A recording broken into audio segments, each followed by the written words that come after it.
Good evening from Washington. I'm Larry O'Connor, and the dominant story, of course, continues to be the pending indictment, arraignment, and I suppose arrest of Donald Trump, the former president of the United States and the leading candidate to take that office once again. It's an extraordinary time in American history, as today we saw the spectacle of President Trump flying up from West Palm Beach on his plane to New York to prepare for tomorrow's proceedings.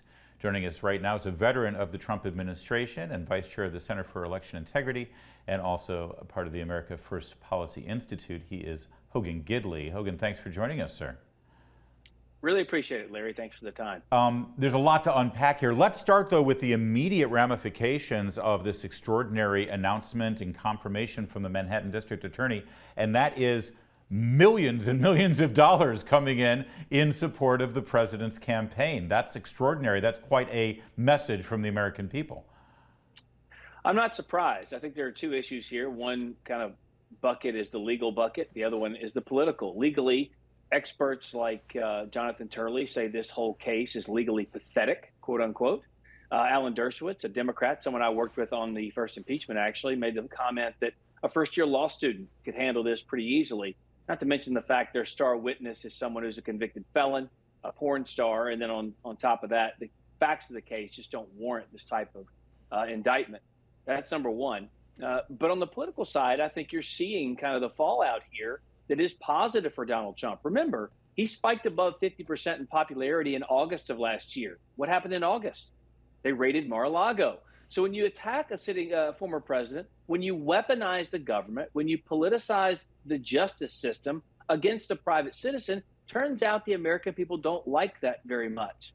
And what they really hate is what they're beginning to see, whether you're a parent standing outside of an abortion clinic protesting and you go to jail. If you're a parent and you see your child's critical race theory curriculum being taught, then you're the one who goes to jail.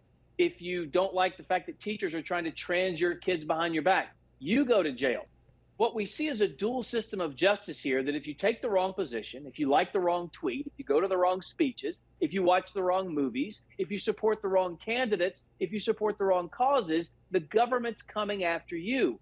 That's not America. That's what we used to point out in the Soviet Union when they would say, can you believe Vladimir Putin jailed his #1 political opponent? Of course he did. Now we're doing it in this country. It's dangerous. It's really sad, and it, quite frankly, is un-American. Well, it is incredibly dangerous. It's all of those things, but I want to emphasize the dangerous part because it makes people feel like something that's a bedrock foundation of fairness and justice in this country is disintegrating away, and then you've got chaos in a society if that's the case.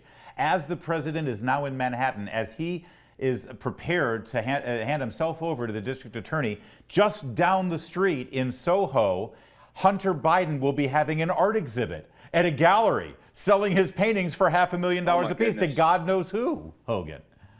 I had no idea that was going on at the same time. And if that doesn't reek of the elites versus everybody else, then I don't know what does. And I've had many people on the right tell me, no, it's the Democrat elites. I'm like, no. The elites are on both sides, folks, and they're the ones who control the levers of power and influence to kind of push forward the message they want. Here we have Hunter Biden, who's on camera doing all of the things that we know to be illegal, and he's still walking around free. We've seen the bank receipts. We've seen the bank numbers. We know the shifting of money into his account and to that of his family, and no one's even asking any questions. At the very least, these legislators, the members of the media, quite frankly, who are conditioned to be curious, ought to be going, wait a minute, Twitter files, documents behind the scenes, hidden videos from Project Veritas, emails between Fauci and Wuhan lab information, all this type of stuff. You're telling me they're not curious to go, wait a minute. So you're telling me there's transactions from Chinese officials to the Bidens and there's nothing to see? You can't even ask the question. It just goes against the very essence of what journalists are supposed to be, which is curious. They're not even curious. These things are tailor-made for news stories from sun up to sundown, all the issues I talked about, and they don't even want to talk about it. Well, Hogan, as you know, this is why people are turning to talk radio and to outlets like Salem News Channel on a regular basis.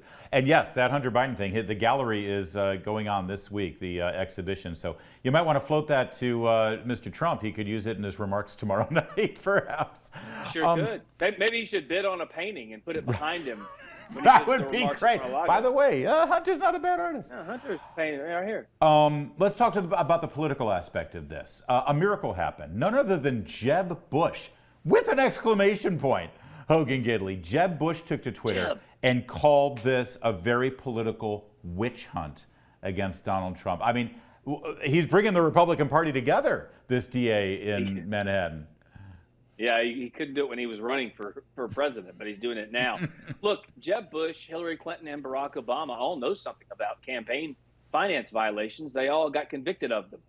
Were they handcuffed? Was there a mugshot? No. They just paid a fine, which is exactly what's supposed to happen. Now, there's no evidence he committed a crime here, did Donald Trump, of course. But nonetheless, this is kind of part and parcel with how these things go. And for whatever reason, again, going after someone like Trump is basically because Donald Trump in 2016, he changed their very way of life. He threatened the power that they've been building for so long. Remember, their whole purpose is to gain and maintain political power. They've had these fiefdoms in place. Donald Trump threatened to tear all those things to the ground and instead elevate the American people, not the politicians.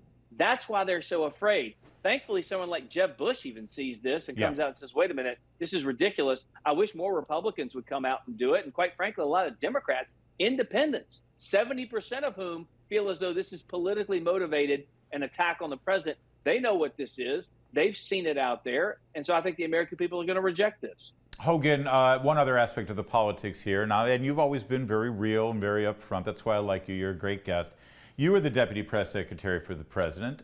You understand communications. You understand the politics of how issues drive the conversation in this country. Every single candidate running for president or potential candidate, whether it's Governor DeSantis or Mike Pompeo, Mike Pence, Donald Trump is the dominant topic of conversation. Even if Ron DeSantis announces tomorrow that he's running for president, half of the time, more than half the time, he's going to be talking about Donald Trump. Everybody's talking about Donald Trump. I mean, even though this is an atrocious story, he is driving the political conversation in this country. That can't hurt him. No, it can't. And it kind of freezes the field. Everyone's got to focus on the president, and they have to come out with a full-throated defense of Donald Trump. Otherwise, they're going to be labeled as weak or definitely against the country and against the Constitution. But, you know, in instances like this, when you're asking about Donald Trump's hold on the Republican Party, and he's been expanding that lead recently, by the way, because of things like this Alvin Bragg overreach, politically motivated attack. I like to quote that great philosopher. Many of us know who the nature boy, Ric Flair, is, 16-time World Wrestling Federation champion. Understand, to be the man, you got to beat the man. And right now in Republican politics, Donald Trump is the man. And if he continues to focus on the America First policies that got him the record-setting success and record-setting time, that are 80-20 issues that cut across all racial, party, gender lines, he's going to be doing really well. This, of course, is an attack on him, and he needs to say that. But it's also an attack on the American people. He is kind of the personification of that weaponization. Yeah. He's the personification of the feeling out there, wait a minute, what else is happening in the government? I mentioned all the things where other people, just regular folks in this country, have been sent to jail for no reason. That's right. Donald Trump has the bully pulpit to say, wait a minute, I'm suffering from it, but so are all of you. You put me back in office, I'm going to put a stop to it. Yeah. And if Mitt Romney and Mitch McConnell don't recognize that they're next to be indicted, they're just not paying attention. Ric Flair, nice one. Coming off a big wrestling weekend, too. All right, Hogan, we see you. There's more to come on O'Connor Tonight.